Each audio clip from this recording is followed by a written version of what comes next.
Good morning, everybody. Welcome to the tranquil side of Florida. This is Real Estate Matters, the voice of real estate in Flagler County and Palm Coast for over 12 years.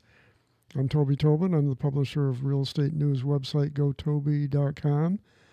I'm a Florida licensed realtor with Grand Living Realty, and I'm joined by co-host Anna Maria Long from the Flagler Home Builders Association, one of our sponsors. Hey, Toby, how are you? I'm doing well, thank you. Other than my health and my age, I'm just fine. Well, you look fantastic. Thank you. That's because you're sitting so far away. And I have my glasses on today. down I at can the see. other end of the counter. So let's get into, we have to mention Hammock Community Church too, another sponsor, the little church in the Hammock on A1A, about a mile and a quarter north of the toll bridge. That's where you can find me every Sunday morning at the 11 o'clock. If you don't want to see me, come to the 9 o'clock. It's too early for me. So we're mid-July. We're recording this on the 16th, Thursday afternoon, so these numbers will be out of date by the time you hear them on Saturday. But we'll give you our best shot. This is what we've got today so far this month. And these numbers are all reported through the Flagler County MLS system, which means that it's the local MLS. It means that they're Flagler County addresses too. And these are all single-family homes, not duplexes or condos. So far, through about noon today, we had 140 single-family homes reported sold. Days on market, 77, which is a bit of a creep up from the last couple of months.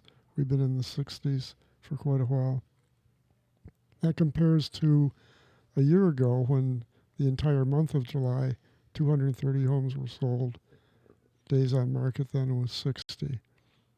The median price this July, again month to date, $371,495. That compares to $358,445 a year ago. But we're mid-month, and historically we have more than half of our sales in the second half of the month. Definitely. Mm-hmm. So in the low end of the market, the below $250,000 segment of the market, there have been six sales, 3 of them for cash. And as usual, they were sold quickly, 21 days on market. At the other end of the market, the $1 million plus, so far this month, 3 sales have gone through. All 3 were for cash. And 16 days on market. Now, that's very untraditional. Normally, the high end of the market, days on market, is almost double what the overall days on market is. We did see this almost long enough for it to be a trend here a few months ago, and then it went back to being a little bit longer days on market, but still, I believe it was still less than the total or the average days on market for all sales. So, we're actually later in the show, we'll look at the first 6 months versus 6 months last year, and days on market for the 6-month period is lower. It's so strange but for us, it's becoming normal. Well, we're going to, the second half of the show, we're going to focus on getting very granular on some of the numbers. Our market is perhaps not unique. Florida's unique. Yeah. And when you have... That's a nice way of saying it. When you have land along the beach, the coast, which is where most of Florida's population lives, you have a lot of bifurcation price-wise. Yes. Like if you're east of the Intercoastal Waterway, that's expensive. If you're between the Intercoastal and I-95, that's a little less expensive. But still expensive. But still premium. And then west of I-95 and the rest of the county. Yeah. But we're really not unique. For the whole state's kind of built that way. Yeah. So number of listings, These are active listings in the MLS system, 1,149 compared to 1,438 a year ago. So listings are down as they have been for several months now. Pending sales are up 348 compared to 294 this time a year ago. The list price of those pending sales, 386,366, and we only know the listing price because we don't know what they actually sell at until the deal closes. Yeah. The Gindex, which is the ratio of pending sales to listings, down to 3.3 compared to 4.89 a year ago. That's a positive sign to the market. Very much so. But here's some negative news. There have been price increases, only 11 price increases in the last 7 days. And that compares to 106 price decreases. Now, it's normal that there's more decreases than increases. That just makes sense because people tend to shoot high when they list and then edge down. I'm at my second price point on the sale of my house now. But new listings in the last 7 days, 78. New sales in the last 7 days, 53. So there's the market activity is strong, but it's not strong across the board. We've been struggling for several months trying to sort out the market because everybody's saying there's so much doom and gloom out there, and it just doesn't show up in the numbers. Median price has been holding steady for 2.5 years. Number of homes sold is increasing, but yet the sky is falling. The sky is falling, and we'll find out later today why people think of that, because in some segments of the market, in fact, numerically, the bulk of the market, that's true. We'll talk about why that's true. Realtor.com, I just pulled this up just before I left the house. Realtor.com just put out a story. I'll quote the headline: foreclosures jumped 21% in the first half of the year, and Florida leads the nation. So I thought, clickbait. I'm not feeling it here. Let's check. So let's look at some numbers. And for a few months now, we've been talking about how numbers can be such a game. Of course. And in Flagler County, foreclosure initiations actually did jump 55.1% first 6 months of this year over the same period last year. But let's get down into it. Yeah, well, I mean, that's enough to... Well, that's a good headline. That's good. That'll make you click. It's enough to, it's great clickbait. But the 55.1% increase was from 98 to 152. I mean, those are not huge numbers. In fact... But it's 54 homes out of all of the homes that we have in Flagler County. Yeah, that's the increase. But back in 2019, 151 foreclosures were initiated. So that's basically the same as this year, with one difference. Since 2019, we've built 14,513 new homes. Which means the overall percentage of homes being foreclosed upon is actually lower. Is substantially lower, yeah. And then I went back, the reason foreclosures create such a visceral reaction with people is because so many people still have memories, some of them hard-earned memories of the Great Recession. So I went back, and we were the poster child of the housing bubble. Yeah. So I went back to 2009 when foreclosure initiations peaked in the county. And was it 152? No, it was 1,365 just the first 6 months of 2019. And then since then, 21,000 additional homes have been built. So if you want to make a case, if you've got an agenda, you can find numbers. to support it. Yeah. that make your If you ask AI a question the right way that you want an answer to sound a certain way, you can do that, and then you can do what I've seen a lot of this week, which is just to not even attempt to cover it up and just copy or screenshot your answer from AI, from Gemini or whatever, and post it somewhere, proudly spouting your artificial intelligence. yeah, proving that artificial intelligence exists in the human race. Yes, very much so. And that you, as the poster, may have none at all. So what we're saying is if you were to ask Chat or GPT or Gemini. I usually use Gemini. Claude. But if you said... our foreclosures increased in Palm Coast. Yeah, have that increase in the first 6 months of this year versus the first 6 months of last year, you get an answer, probably a correct one, not necessarily, but a correct one that would say, oh, yeah, you're up 55%. And if you stop right there, then boom, that's your story. And you can go find one of those people and tell a sad story. Or you can ask further questions to your AI and say, okay, what's the data that supports that? How many homes is that?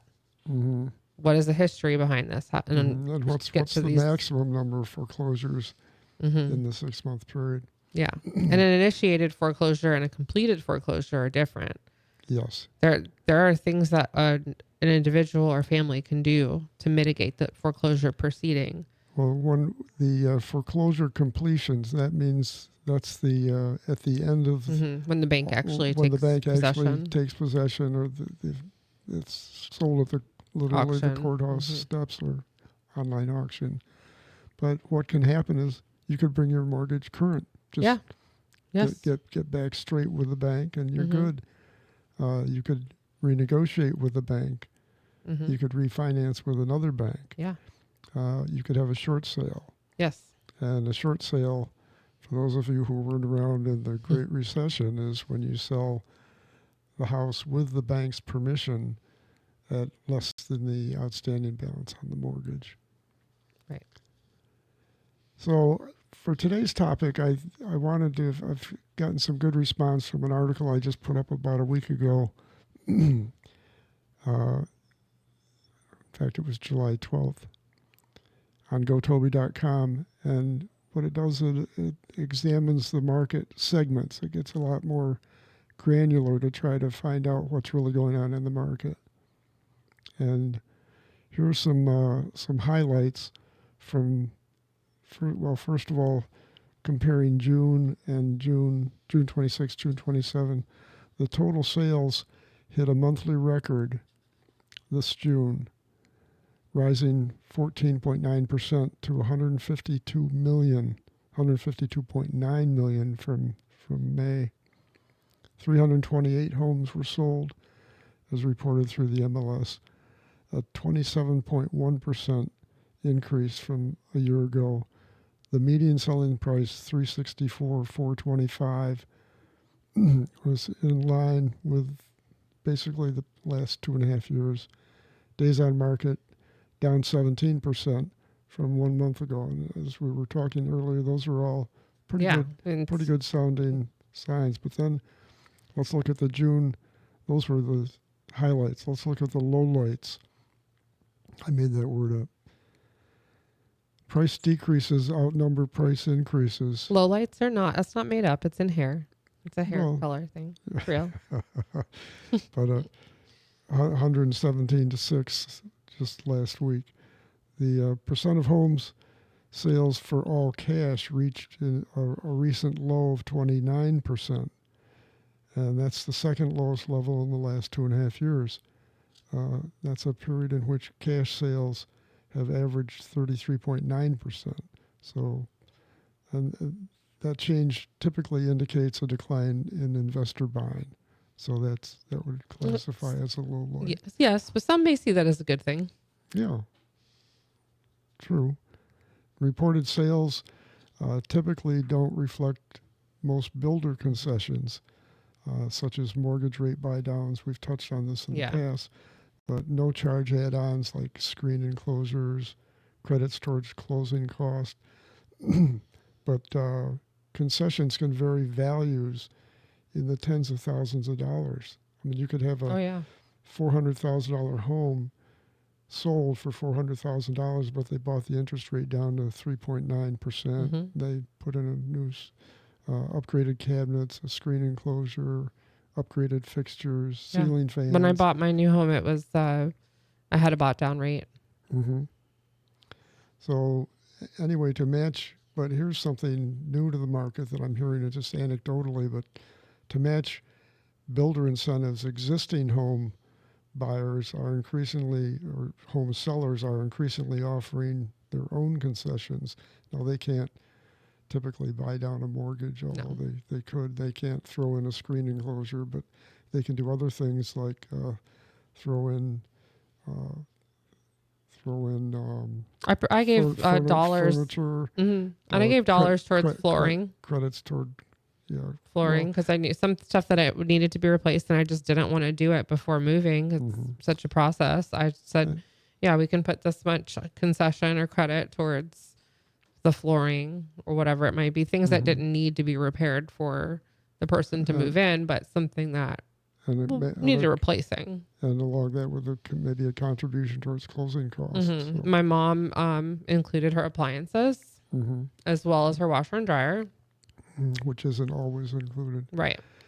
Well, we have to take a short break here. We'll be right back. Don't go away. We're going to have fun in the second half, too.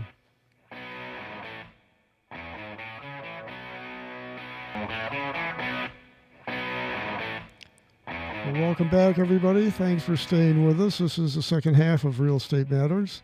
We're talking about how do we really get to the truth when numbers are so... They have the illusion of sounding so exact. You know, if you say pi r squared, what is pi? 3.14, or is it 3.14159? That's the second one. The second one is a lot more There's more to precise. it, but Yeah. Well, we always think of math problems as being black and white because they have a final answer. And there's one answer. Yeah, Unlike but theoretical questions and English, like my English major, and we can argue all day over the same sentence, but that's not actually true about math, because when we have data, it's the interpretation of the data that we can absolutely and change. the selection. Yes. of What the data are you looking at and what aspects of it? So anyway, so I did more of a 6-month analysis. This is January this year versus January a year ago, to try to find out what's really going on in the market. Why are we getting mixed signals? Because the market, if you look at the numbers, it looks pretty strong, but yet I'm in the process of selling a house now. Got my first lowball offer today, which I Congratulations. turned down. Okay. It was a good offer price-wise, but they wanted me to carry the mortgage at 3%. So I passed on that. But anyway, I'm going to be selling the house, and it's hitting me directly now. I'm going to be selling the house for less than I paid for it three years ago. So the market isn't necessarily as strong, at least in my segment of the market, which is, by the way, not the high end. Also, if you bought a house prior to, or I would say in 2019 or prior, you're probably in a totally fine place. Yeah, but I didn't. But you didn't. I didn't. If you've bought it 2020 I bought or it in 23. Yeah, 2020 or since, probably not a good time to resell. So anyways, patterns emerge when you have larger sample sizes, and 6 months is pretty good. So if you look at this, again, homes sold, we're up 15.7% overall. Total sales up 18.3%, and that's total sales volume, the dollar value of all the transactions. But then if you look at the under 250,000 market, total sales, or total number of homes sold is up 12.3%. If you look at the 250 to 499,000 it's up 12.3%.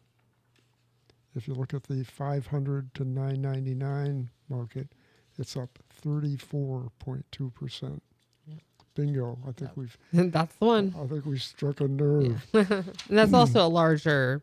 That's the largest price or size No, bracket, it's is it not? No. 250 to 499, and then No, but it was the total number of homes sold in that price bracket. 298. I see. And if you look at the total number in the 250 Way to more. 499, it's 1,127. So less homes, but more of them.